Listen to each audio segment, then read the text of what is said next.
جلوه پرچم ما استقلال، فرح هر دم ما استقلال، مقصد و مطلب ما استقلال، بهترین مکتب ما استقلال.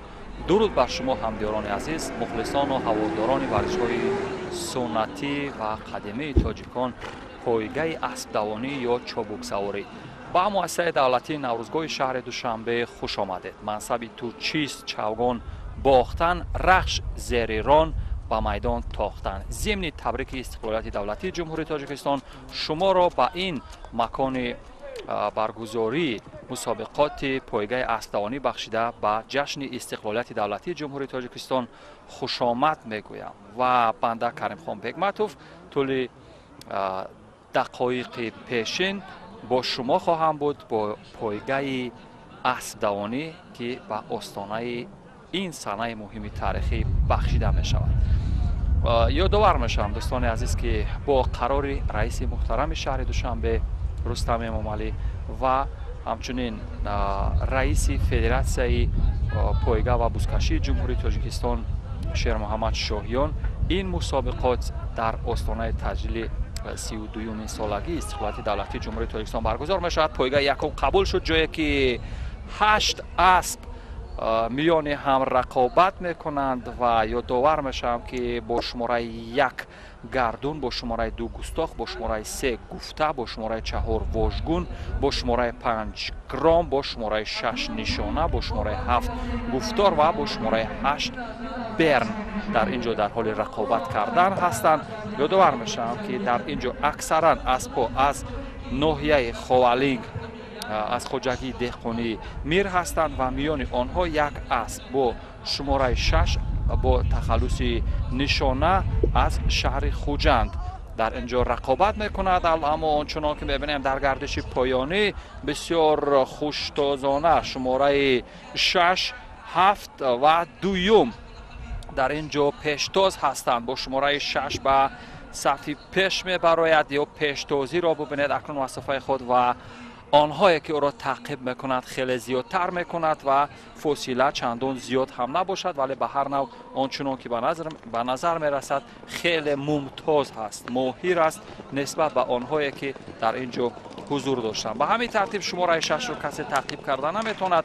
این هم از خوجگی دهقانی میری ناحیه خوالینگ هست. نشانه نخستین شده مسافه 1200 متر را پیمود و چمپیون پایگاه یکم ذات‌های اسب تاجیکی 2 ساله شد و اسبی که دومین شده به خط پایانی رسید اسب گردون، اسب تروق اون از خوجگی دهقانی میری ناحیه خوالینگ می باشد. شیف بسم الله او را اداره میکرد و او در مدت 1 دقیقه 23 ثانیه مسافه را پیمود و بعد زینه پایانی رسید و با شماره 7 اسب با تخلص گفتار، آن هم طرق به تعبیر معمول از خوجگی دهقانی میری ناحیه خوالینگ هست و منوچهر شریف زاده او را اداره میکرد. به همین ترتیب 3 چابک سوار ماهر که توانستند بالای گفتار، نشانه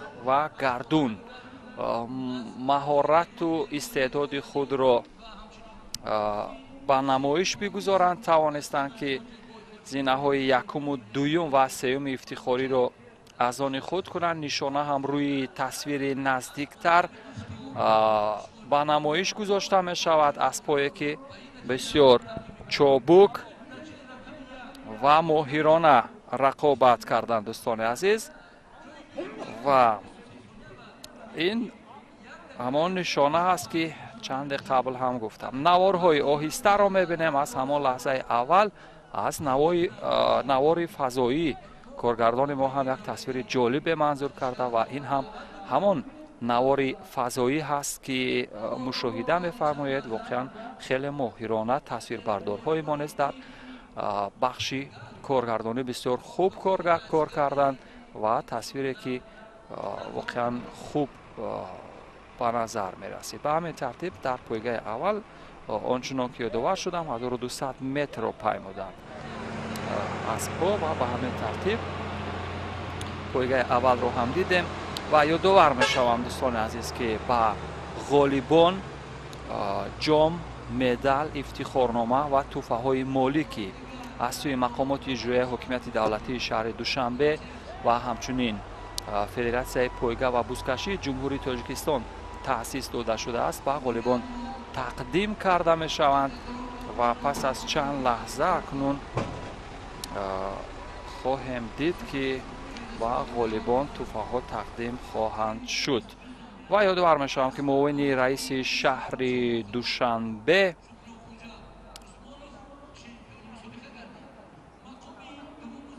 толиб карим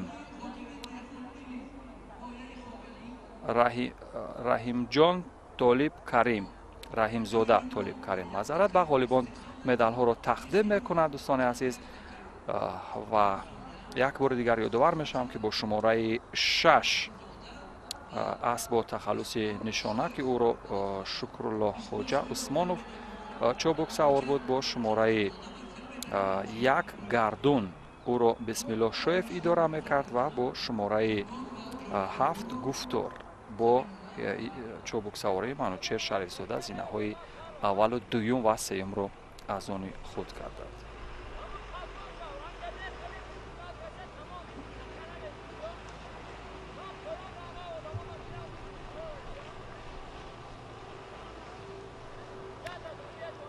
ва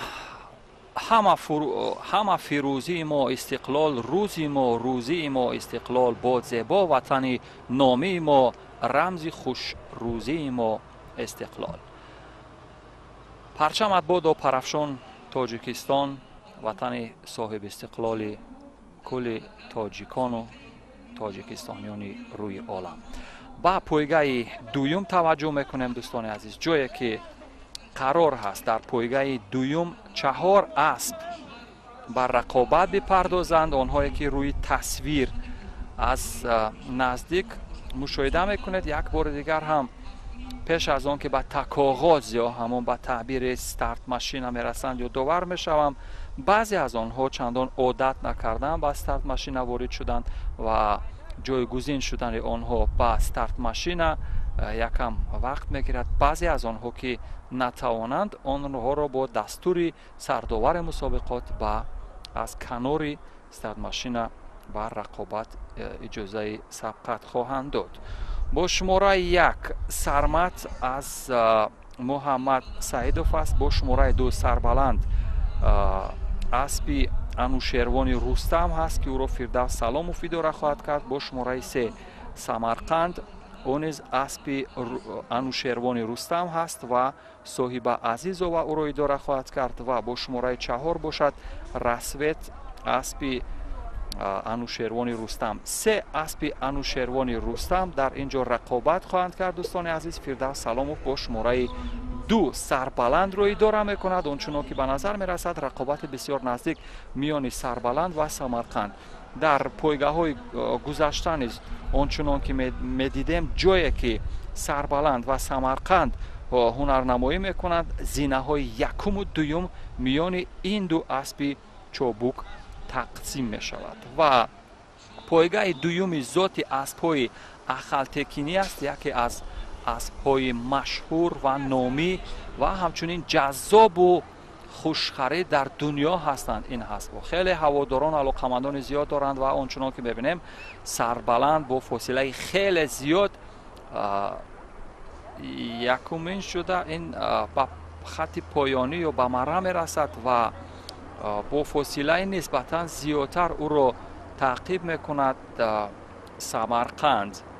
ва самарқанд дуюмин шуда ба хати поёнӣ хоҳад расид ва сармат аспи бадриддин шукуров бошад, сеюмин шуда хоҳад расид. ва ин ҳам чобуксавории моҳиронаи фирдавс саломов ва ҷое ки сарбаланд бо ҳамин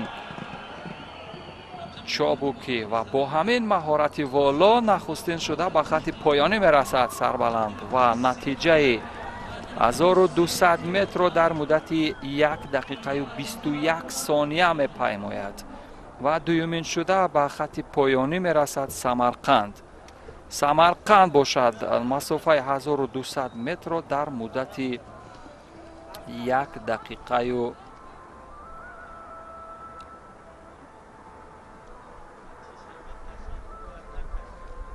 21 21 ثانیه میپیماید. قریب که فاصله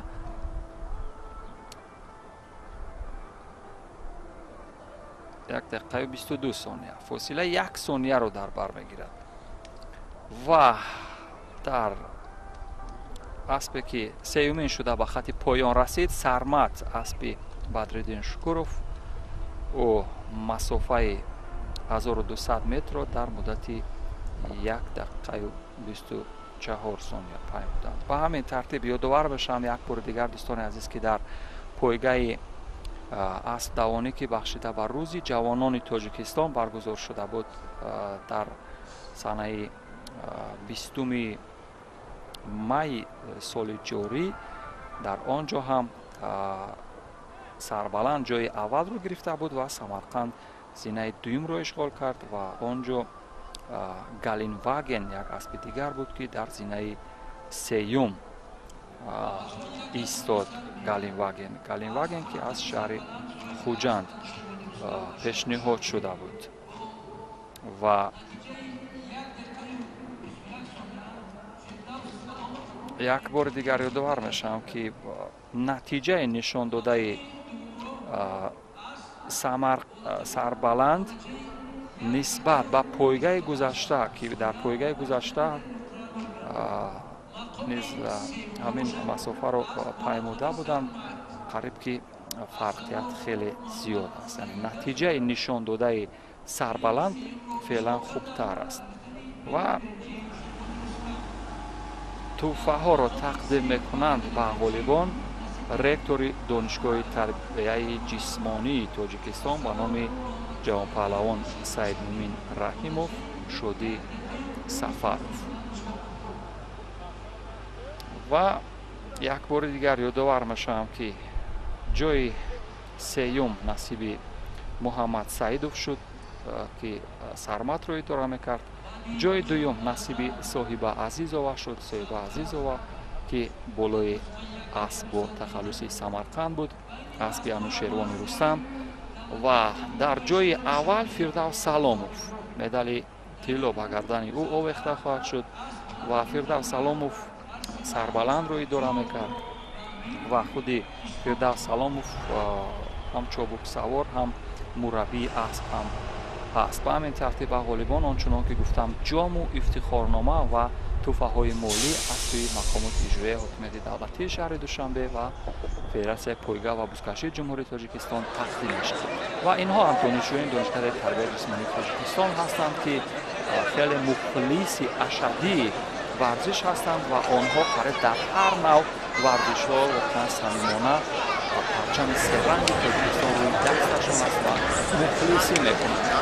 و همین ترتیب پایگاه دوم هم تمام شد دوستان عزیز. با پایگاه سیوم می رویم. با پایگاه سیوم جایی که قرار است 4 اسب دیگر رقابت کنند و اسب های سن و سالشان گوناگون 2017 2018 2016 و 2020 یعنی سن و سال متفاوت دارند و در پایگاه سیوم اسب‌های مؤسسه دولتی نوروزگاه شهر دوشنبه بر رقابت خواهند پرداخت. تا زمانی آماده شدن اسبان دوستان عزیز می‌سازد که در مورد این جانور زیبا، این اسب‌های واقعاً جذاب، یک شعر جذاب هم خواند: اسب نیروبخش روح و زندگی آدمی، اسب سالاری شهامت تاجور را همدمی، هم جسوری مهربانی خوشخرامی زیب اوست، هم وطنداری سعادت خوشحالی بردمی. در میان 4 پایان از همه زیباتر است اسب زیبایی جوانی رمزی ورزش خورمی. کار ترسوخانه باشد جای پیکار و نبرد، رخش میباید برای فر و ننگ رستمی. غالب استی گر سمند را سزاواری، جوان پهلوان را پیشبر در جای تنگی با همی. به همین ترتیب دوستان اسب پایگاه سیوم شروع می شود، جایی که گفتم 4 اسب رقابت میکنند و با معرفی یک و یک آنها نیز فرصت خواهیم داشت. اسب شماره 1 روی تصویر نزدیک مشاهده می‌فرمایید با تخلص زورق است ончунон ки дар ибтидои шурӯи ин рақобат ё ин пойга гуфтам, ҳама аспҳо аз муассисаи давлатии наврӯзгоҳи шаҳри Душанбе ҳастанд. заврақ ҳамоно пештоз аст. фосилаи ӯ ва онҳое ки ӯро таъқиб мекунанд хеле зиёд ҳаст. азиз ашуров болои заврақ аст, бо шумораи дуюм арсенал аст. арсенал ки аспи 3 сола ҳаст ва меҳроб шамшеров ӯро идора мекунад. аммо ончунон ки рӯи тасвир мебинем, заврақ хеле пештоз аст. ва дар ин ҷо виёл аспи 5 сола аз ҳамин муассисаи давлатии наврӯзгоҳ Парвиз Азизов ӯро идора мекунад ва гамбит бо шумораи 4 ки Комил Ашуров ӯро чобук савор аст. ба ҳамин тартиб ин ҳам хати поёне ки заврақ моҳирона оро паймуд. Азиз Ашуров заврақро идора мекард, хеле чобук савори моҳир. аҷаб аспи қашанге заврақ. соли таваллудаш 2017 аст ва аспе ки 6 сола аст. қариб ки аз дигарон калонтар не. ва ин ҷо аспи 7 сола гамбит. гамбит ки бо далели синни калонтар доштан дар ин ҷо сазовори ҷое ё мақоме нашуд. заврақ натиҷаи заврақро ёдовар хоҳам шуд. 1200 метрро заврақ дар муддати 1 дақиқаю 23 сония паймуд ва зинаи дуюмро виёл гирифт. виёл бошад, аспи 5 сола ҳаст ва дар натиҷаи 1 дақиқаю 35 сония виёл масофаи 1200 метрро паймуд ва ба ҳамин тартиб мавқеи дуюмро гирифт. дар ибтидо баъд аз такоғоз ба назар мерасид ки масири рақобатро якам дигар кунанд, вале чун ба масир дуруст шуданд, дигар ҳамон роҳи худро гирифта моҳирона дар ин рақобат то лаҳзаи поёнӣ мумтозии худро аз даст надоданд. бубинед чӣ гуна рақобати хуб буд, вале ончунон ки мебинем дар мо як аст нисбат ба дигар фосилааш бартарӣ дорад. виёл дар муддати 1 дақиқаю 35 сония мавқеи дуюмро гирифт ва арсенал дар муддати 1 дақиқаю 36 сония зинаи сеюмро гирифт. ва қодирзода Руслан Раҷаб, раиси ноҳияи Исмоили Сомонии шаҳри Душанбе, ба ғолибон медалу ифтихорнома ва тӯҳфаҳои таъсис намудаи кумитаи тадорукотро тақдим мекунад. як бори дигар ёдовар мешавам, Азиз Ашуров бо аспи заврақ зинаи аввалро гирифт. Парвиз Азизов бо аспи виёл зинаи дуюм ва Меҳроб Шамшеров бошад бо аспу тахаллуси Арсенал дар зинаи сеюм қарор гирифт. акнун мо ба пойгаи аспҳои зоти омехта таваҷҷӯҳ мекунем. пойгаи чаҳорум аст дӯстони азиз. то шурӯи рақобат як мундариҷа ё як нукоти барҷастае аз китоби достони аспи давлатсафар аз сарсухани он ки ба қалами раиси федератсияи пойга ва бузкашии ҷумҳурии Тоҷикистон Шермуҳаммад Шоҳиён тааллуқ дорад барои шумо ёдовар хоҳам шуд. аспҳои тоҷикистон воқеан бо маҳорати волое ки доранд нисбат ба дигар зотҳо фарқкунанда ҳастанд ва зотҳои омехтаро хоҳем дид.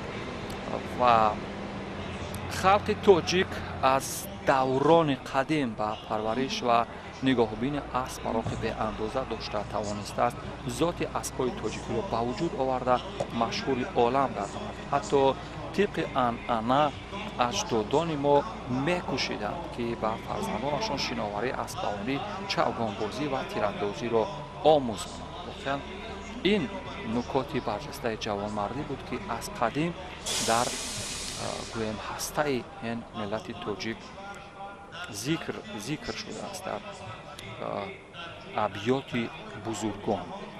همچنین در کتاب داستان اسب داستان‌های بسیار جذاب و دیدنی به قلم دولت سفر هست و در سرسخن آن هم بسیار نکاتی برجسته گفته شده است. بسیار عقیده های جالب در مورد این جانور زیبا مشاهده می شود. وقتی اسبان در آغوش صحرا و پشت و تپکوهای سبز می چرند و گردش می کنند و تویچه ها از پیش و از پسشان گذشته با آنها می بازند، بهترین منظره هستی آدم و حیوان که با کدامین پیوند محبت و صداقت و نشانه‌گذاری با هم مانندی دارند پیش رو می‌برد. این نکته که واقعا در سرسخن کتاب داستان اسب ذکر شده است و واقعا هم چنین است دوستان عزیز. کسی که اسب باز است شوق و ذوق دارد نسبت به این نوع ورزشی جذاب و دیدنی، خود او می‌داند که چگونه اهمیتی واقعا کلان دارد این رشته برای او در شوق و ذوقش. خرامیده آمد به میدان حرب، تن و جان او شد تن و جان حرب. در داستان اسب چنین ذکر شده است. واقعا این کتاب رو توصیه میکنم که چابک سواران هم باید بخونند. و همین ترتیب دوستان عزیز به پایگاه چهارم توجه میکنیم. 7 اسب نامنویس شدند. یک بار دیگر یادآور میشم کراسافچیک با شماره 1 است، انرژتیک با شماره 2، اکوادور با شماره 3، پیکان با شماره 4، وجدان با شماره 5، رخش با شماره 6 و وولکان با شماره 7. یادآور میشم که کراسافچیک از جمشید گلوف است. کراسافچیک که در پایگاه های گذشته هم ماهرانه هنرنمایی میکرد و امروز هم ممتاز هست و انرژتیک نیز یکی از سابقه داران هست. سال تولدش 2016 و همچنین اکوادور نیز اسب ماهر هستند که همین اسبان آنچنان که نامشان را گرفتم در این رقابت پیشتاز هستند دوستان عزیز. با شماره 1 کراسافچیک اسب جمشید گلوف در این مرحله پیشتاز است و کراسافچیک را نمیتواند انرژتیک تعقیب کند یا به او برسد. به همین ترتیب فاصله چندان زیاد نبود. انرژتیک سالها در این مسافه میتوانست که پیشتازی کند، ولی امروز پیشتازی و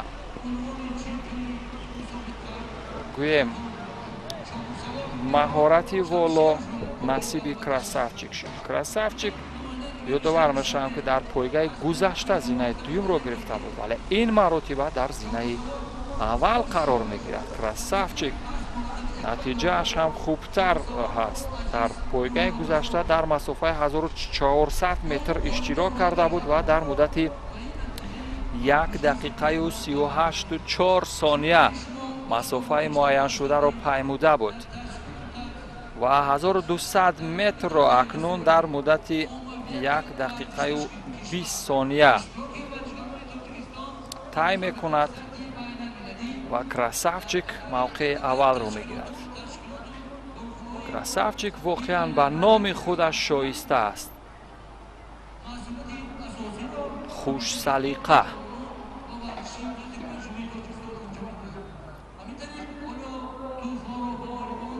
این هم کراسافچیک روی تصویر مشاهده میکنه و کراسافچیک رو مهراب شمشیرف اداره میکرد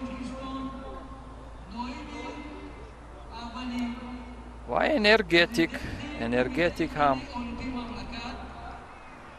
اسب 7 ساله هست.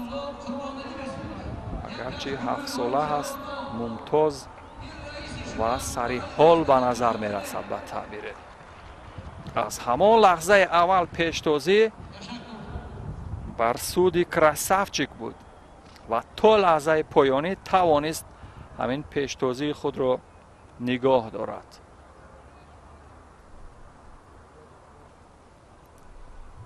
ва ба ин тартиб як бори дигар ёдовар мешавам, красавчик, энергетик ва эквадор се аспи моҳире ки дар пойгаи чаҳоруми аспҳои зоти омехта мақоми намоёнро ишғол карданд.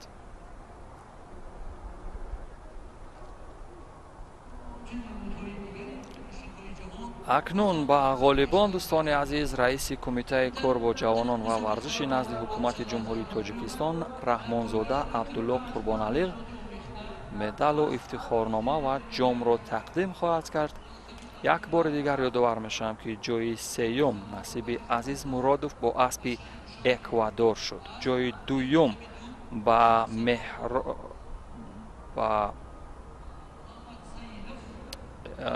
бисмиллоҳ Шоев бо аспи энергетик тааллуқ гирифт ва бо шумораи як красавчик зинаи аввалро ишғол кард. болои он Меҳроб Шамшеров буд.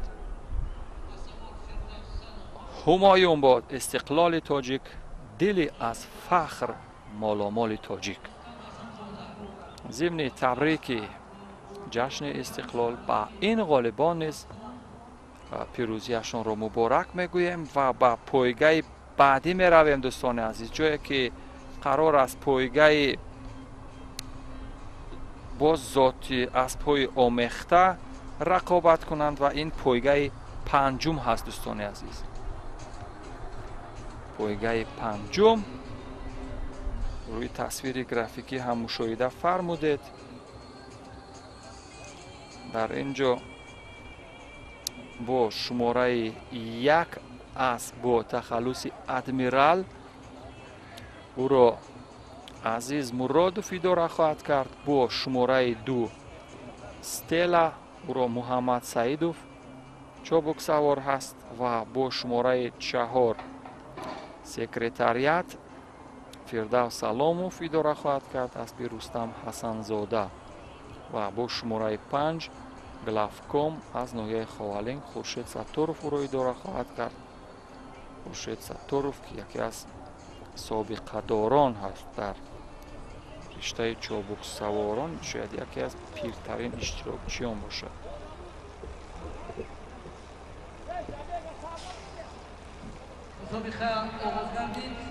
ба ҳамин тартиб пойгаи панҷум ҳам шурӯъ шуд. дӯстони азиз,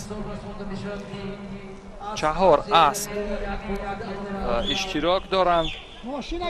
аспҳое ки сину соли гуногун доранд, аз соли 2016 то 2020 аспҳо ҳастанд ва бо шумораи 4 секретариат дар ҳамон лаҳзаи аввал пештоз аст. Фирдавс Саломов ӯро идора мекунад. аспи Рустам Ҳасанзода ҳаст. бо шумораи панҷум ки ӯро таъқиб мекунад асп аз хоҷагии деҳқонӣ мири ноҳияи Ховалин ҳаст. Хуршед Сатторов болои ӯ ҳаст аспи главком ва қарор ҳаст ки сеюмин шуда ба хати поёнӣ бирасад аспи адмирал, чун фосила аллакай бар ҳамаи мо шумо маълум ҳаст. бубинед чӣ гуна яке аз аспҳо хуни бисёр баланд доранд ки фосилаи ӯ ва аспе ки шумораи 2 ҳаст хеле зиёд ҳаст. аз ин бармеояд ки аспҳои хунбаланд ва тезпову чобук дар ин рақобатҳо шояд бар ҳамон ҳарифоне ба мисли худ хунсард ва хунбаланд рақобат намекунанд, чун аз фосилаи байни онҳо мушоҳида мешавад.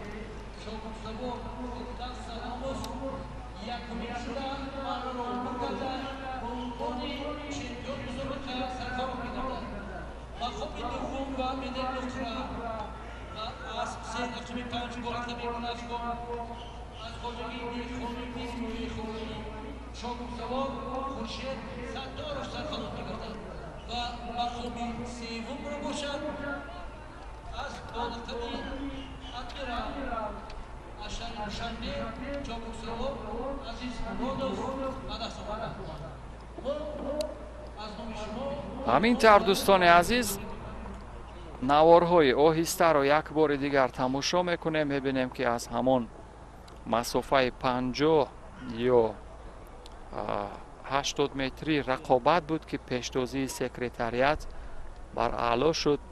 секретариат ки аспи 4-солаи ҷеран ҳаст. бисёр моҳирона бубинед чӣ гуна хуш метозад болои он Фирдавс Саломов ва ба ҳамин тартиб дар як рақобати начандон барои секретариат ва Фирдавс Саломов мушкил пойга ба анҷом расид ва як бори дигар ёдовар мешавам зимни тақдими ҷоизаҳо ки ҷои аввалро Фирдавс Саломов гирифт бо аспи секретариат. ана ҳамин аспе ки бо шумораи 4 рӯи тасвири шумо қарор дорад. бо шумораи 5 главком ҳаст. Хуршед Сатторов ӯро идора мекард ва акнун аспҳо ки рӯи тасвир ҳастанд ва чобуксаворон барои гирифтани ҷоизаҳо ба ҳамон ҷойгоҳи ифтихорӣ мераванд.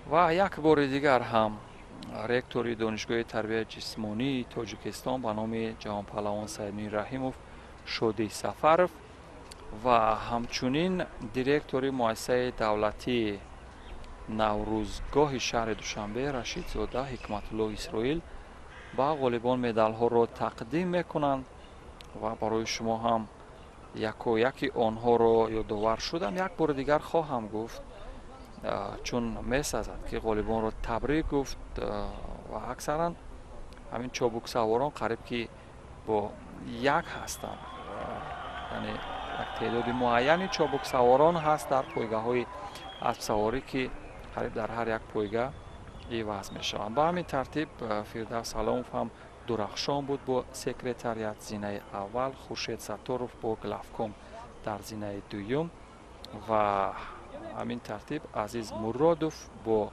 адмирал дар зинаи сеюм қарор гирифтанд. ин буд пойгаи панҷуми зотҳои аспи омехта ё аспҳои зоти омехта. ва ба пойгаи шашум таваҷҷӯҳ мекунем дӯстони азиз. дар пойгаи шашум 4 аспи дигар номнавис шуда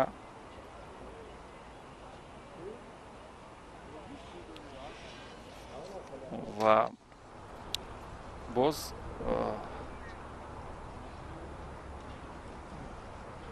бо шумораи 1 асп бо тахаллуси лал. масофа 1800 метр аст ва аспҳои тоҷикии 3 сола рақобат хоҳанд кард ва старт машина низ ҷойгоҳи худро дигар хоҳад кард ба ҳамон мақаре ки 1800 метр дар ин наврӯзгоҳ мушаххас мешавад. ба он ҷо хоҳанд омад ва ёдовар мешавам ки аспҳо 2 маротиба аз назди мухлисон хоҳанд гузашт. ин лал аст ки рӯи тасвири наздиктар мушоҳида мефармоед дӯстони азиз. лал ки дар пойгаҳои гузашта низ бисёр моҳирона ҳунарнамоӣ мекард.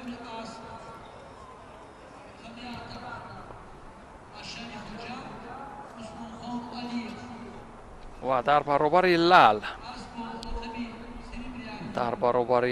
лал варешим бо шумораи 2 ҳаст. дар шумораи 3 бошад гладиатор, бо шумораи 4 бошад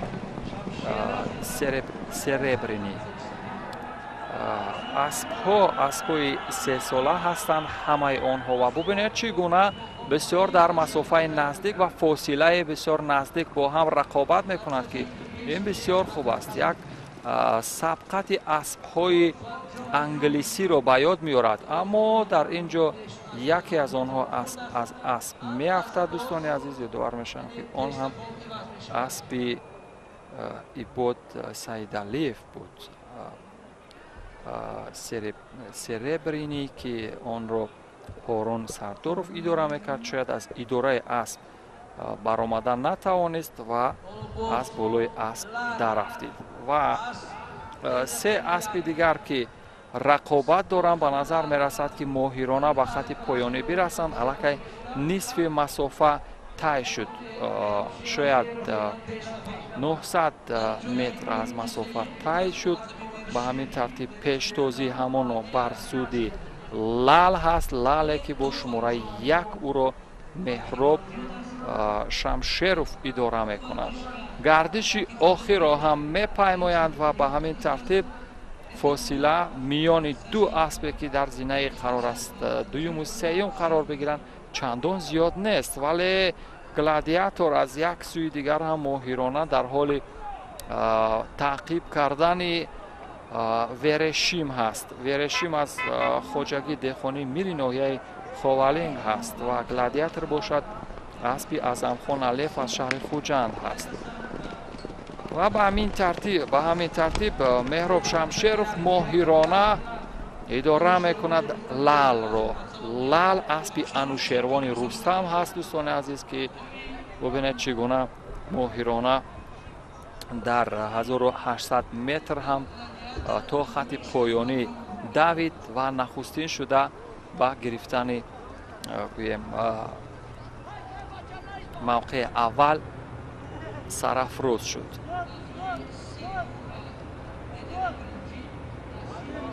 با شماره سوم گلادیاتور که در ثانیه های پایانی رقابت توانست تعقیب کند اسب با شماره 2 را و او زینه دوم را گرفت و ورشیم باشد زینه سوم را اشغال کرد. این لال هست، همان اسب انوشیروان رستم که اینجا ماهرانه هنرنمایی کرد. روی تصویر نزدیک هم مشاهده میکنند. به همین ترتیب آغاز پایگاه را یک مرتبه دیگر میبینیم از تصویر فضایی و این ترتیب و همین قسمت از رقابت بود. شاید که یکی از چابک سواران از بالای اسب دررفتید. در اینجا در قسمت اولی گردش ماهرانه رقابت میکند. سرعت خیلی بلند هست، چون که یگان مشکل دیگر بود که اینجا از اسب افتید.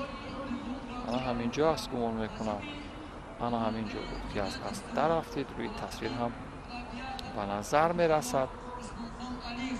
و به همین ترتیب دوستان عزیز نوارهای آهسته را هم مشاهده فرمودیم و در گردش پایانی بود. ببینید همین لحظه بود که بسیار ماهرانه گلادیاتور در برابر ورشیم ببینید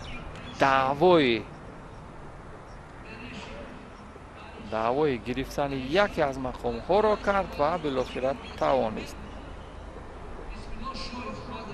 و یک بار دیگر خاطر رسان میکنم دوستان عزیز که در مسافه 1800 متر اسبای 3 ساله ذات‌های تاجیکی هنرنمایی کردند و آنچنان که دیدیم واقعا لال اسبی ذات تاجیکی که بسیار خوب هنرنمایی کرد. و در تولید این ذات اصیل اسب تاجیکی یکی از پروفسوران دانشگاه اگراری تاجیکستان سهم نظررس گذاشته است، استاد اربابزاده. و به همین ترتیب رسمی تقدیم جایزه ها است دوستان عزیز. یادآور میشم که معاون رئیس فدراسیون پایگاه و بزکشی جمهوری تاجیکستان فیضعلی حاجیف با والیبال مدال ها را تقدیم میکند. یک بار دیگر هم با شما خاطر نشان خواهم کرد که در این پایگاه لال با شماره 1 با اداره کردن مهراب شمشیرов در زینه اول قرار گرفت. شویف مهراب شمشیرов او را اداره میکرد. با شماره 3 گلادیاتور در زینه دوم عثمان خان علیف بود و بسم الله شویف باشد ورشیم را اداره میکرد که زینه سیم رو گرفت. و باز یک پایگاه جذاب دیگر در راه است دوستان عزیز. پایگاه هفتم ذات اسب‌های تاجیکی از 4 ساله بالا رقابت خواهند کرد و اینجا همان به تعبیر بزرگان پایگاه اسب دوانی هستند که رقابت میکنند.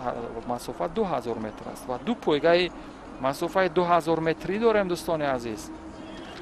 ما رو ترک نکنید و شاهد رقابت های اسب های ذات اصیل تاجیکی و بزرگان پایگاه اسب سواری بگردید. روی تصویری نزدیک آنچنان که دیدیم بادام بود. اسلم همراقلوف یکی از چابک سواران پیر در این رقابت ها، یکی از سابقه داران یا یکی از کارچلان ها یا فدائیان همین ساحه که بالای بادام قرار دارد. بادام از ناحیه فرخار است، از محمدی حکیموف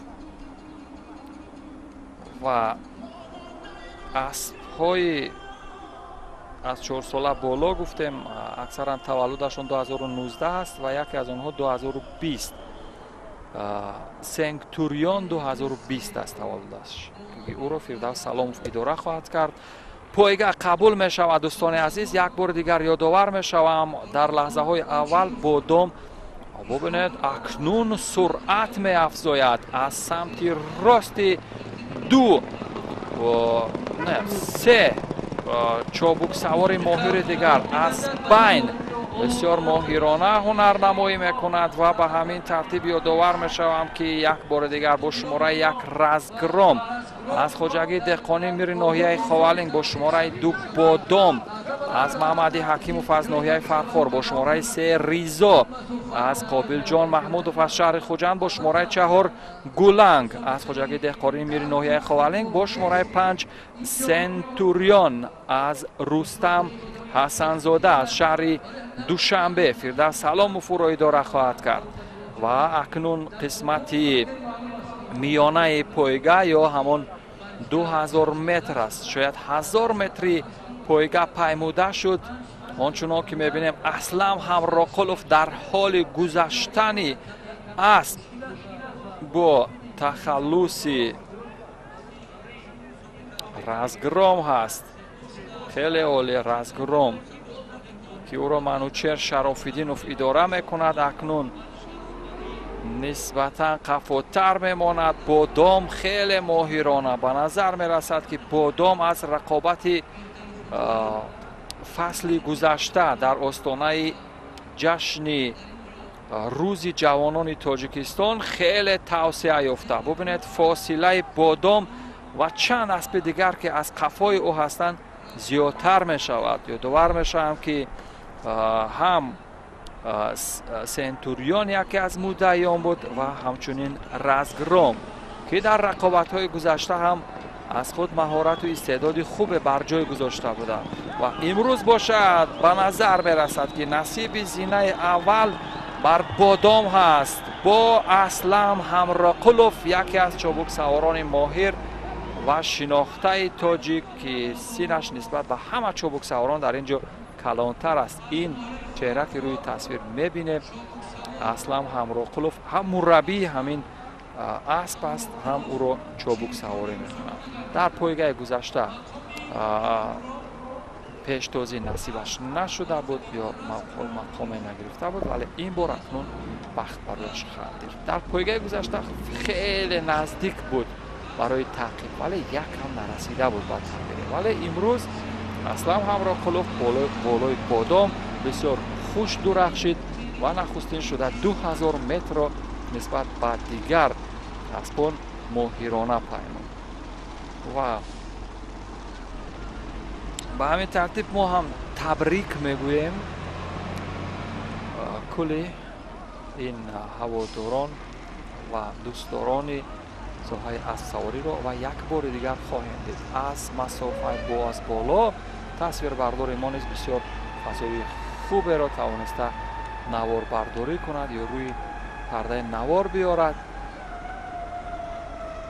ماهرانه ببینید تصویرهای سایچو خیلی خوب در اینجا به نظر می رسیدم روی تصویر فضایی کلیه یا کل همین نواربرداران هم تصویرهای خوب گرفتند. تصویرهای آهسته کرده شده نیز بسیار ماهرانه به نظر می رسند. گردش های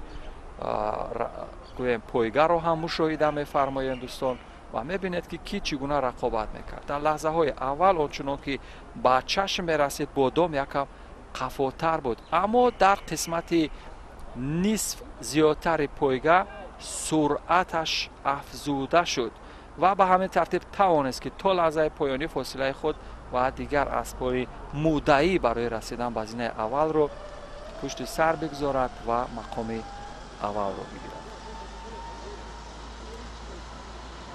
حالا همین بادام که روی آن اصلا قرار دارد و بعد از پیروزی با صاحب اسب خود محمدی حکیموف هم صحبت کردیم. نظر او را در مورد احساس پیروزی پرسیدیم، اهمیت پیروزی و به همین ترتیب دوستان عزیز یادآور میشم که سردار ریاست کار با جوانان و ورزش شهر دوشنبه رحیمزاده شاهزاد و غالبان مدال، افتخارنامه، تحفه های مالی را تقدیم میکند و واقعا طی سالهای صاحب استقلالی رشد ساحه اسب پروری در جمهوری بسیار خوب به نظر می رسد و این به واسطه و طفیل توجه و غمخوری‌های پیوسته پیشوای معظم ملت اساسگزار صلح و وحدت ملی محترم امام علی رحمان هست و خود دستاندرکاران مسابقات مقامات اجرایی حکومت دولتی شهر دوشنبه با قرار رئیس محترم شهر دوشنبه رستم امام علی و همچنین رئیس فدراسیون پایگاه و بزکشی جمهوری تاجیکستان نیز بسیار لطف و مهربانی میکنند برای برگزار کردن چنین یک مسابقات عالی در آستانه تعجیل جشن‌های مهم دولتی و امروز فضای صلح و ثبات، امن و آسایش واقعا کل شهروندان تاجیکستان، ساکنان سربلند تاجیکستان را هم شاد و مسرور میکنند و امروز آنچنان که میبینیم خیلی فضای واقعا ایدانه هست. در مؤسسه دولتی نوزگاه شهر دوشنبه در نشستگاه ها پرچم سه رنگ تاجیکستان جلوه دارد و فیض خنده اطفال تاجیک وطندار و دوست می‌دار. وطنداری بود آمال تاجیک به جام جم بیاورد باده مهر که در وحدت بود اقبال تاجیک کهنسال و کهن اجداد و دهر. و واقعا دوستان عزیز در آستانه تجلیل یکی از با ارزشترین دستاوردهای ملت تاجیک استقلالیت دولتی جمهوری تاجیکستان واقعا الهام کسب می‌آید که شعر بخواند همه فیروزی ما استقلال، روزی ما استقلال. پایگاه آخر است دوستان عزیز، در پایگاه آخر 4 اسب رقابت میکند و یادآور میشم که با شماره 1 فلوریت منوچهر شراف‌الدین زاده او را اداره میکند، محمود قادیروف صاحب اسب است. با شماره 2 متئور از اعظم خان الیف از شهر خوجند فردوس سلاموف را اداره خواهد کرد. با شماره 3 ریکارد از انوشیروان نوریدین هست، او را عزیز مرادوف اداره میکند و با شماره 4 باشد دنبای اسب از عثمان خان الیف از شهر خوجند. عثمان خان الیف او را اداره میکند یا بالای است. و اینجا هم مسافه 1200 متر است دوستان و در 1200 متر آنچنان که میدونیم در پایگاه های گذشته فلورید مدعی بود و امروز هم ببینید علاقه گذشت همون اسبی که او را تعقیب میکرد با شماره 3 ری کرد نیز چابک و ماهر در پایگاه های گذشته از خود مهارت نشان میداد، ولی امروز ببینیم تا کجا در این رقابت خوب ظاهر می شود.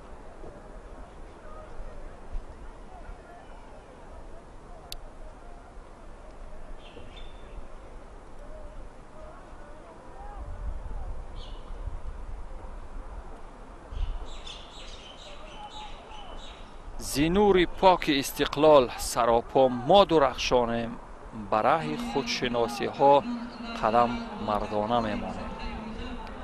و در پایگاه آخر گردش آخر هم پیموده می شود شماره 1 فلورید منوچهر شریف زاده او را خیلی شراف‌الدین زاده او را خیلی خوب اداره می کند و پایگاه آخر هم به همین ترتیب و پایان خواهد رسید. دوستان عزیز فاصله فلورید و آنه که از پشت و از خیلی زیاد می شود و این هم تصویری که مشاهده فرمودید و به همین ترتیب خیلی خورسندی و شادی چابک سوار منوچهر شراف‌الدین زاده را دیدیم که ماهرانه استقبال می گرفت از پیروزیش در این رقابت و کمان او را تبریک می کنیم.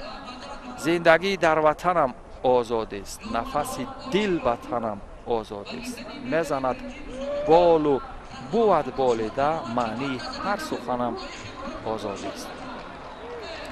در وطن پایگاه اجداد را گویا سخنم آزاد است.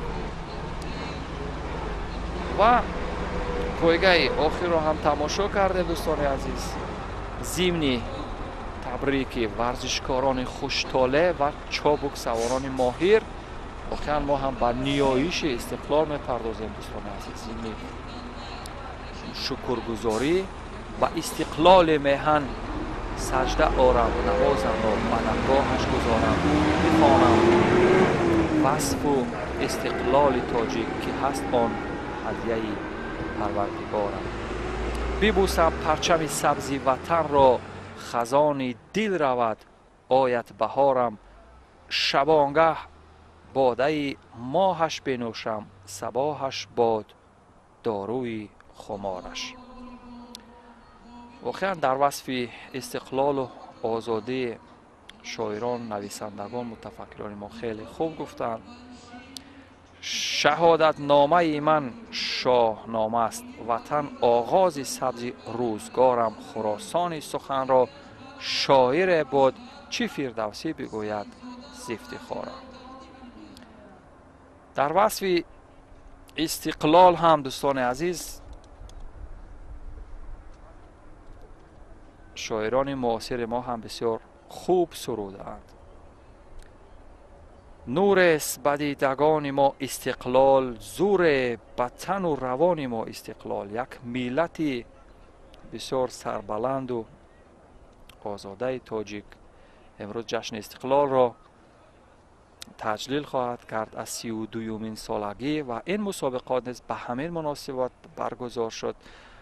و ضمن تبریک غالبانی که در پایگاه آخر به هزینه افتخاری خواهند برآمد دوستان عزیز، یک بار دیگر یادآور خواهم شد آن خوشطالعان را که در پایگاه آخر رقابت کردند. یادآور میشم که فلورید اسب با شماره 1 در زینه اول قرار میگیرد. منوچهر شراف‌الدین زاده را روی او مشاهده میفرماید، انا همین اسب. و با شماره 2 متئور در زینه دوم قرار میگیرد، با شماره 4 دنبای در زینه سوم. و سعید جلال سعیدوف با غالبان مدال ها را تقدیم میکند. یادآور میشم دوستان عزیز که این مسابقات نیز توفیل دستور و هدایت های رئیس محترم شهر دوشنبه در آستانه جشن 32مین سالگی استقلالیت دولتی جمهوری تاجیکستان برگزار شد و فدراسیای پایگاه و بزکشی جمهوری تاجیکستان در برگزار کردن این مسابقات سهمی نظر است گذاشت و به همین ترتیب دوستان عزیز یک بار دیگر جشن استقلال به کل هموطنان مبارک و پاینده بود. تا فرصت بعدی شب و روز بر همه شما خوش.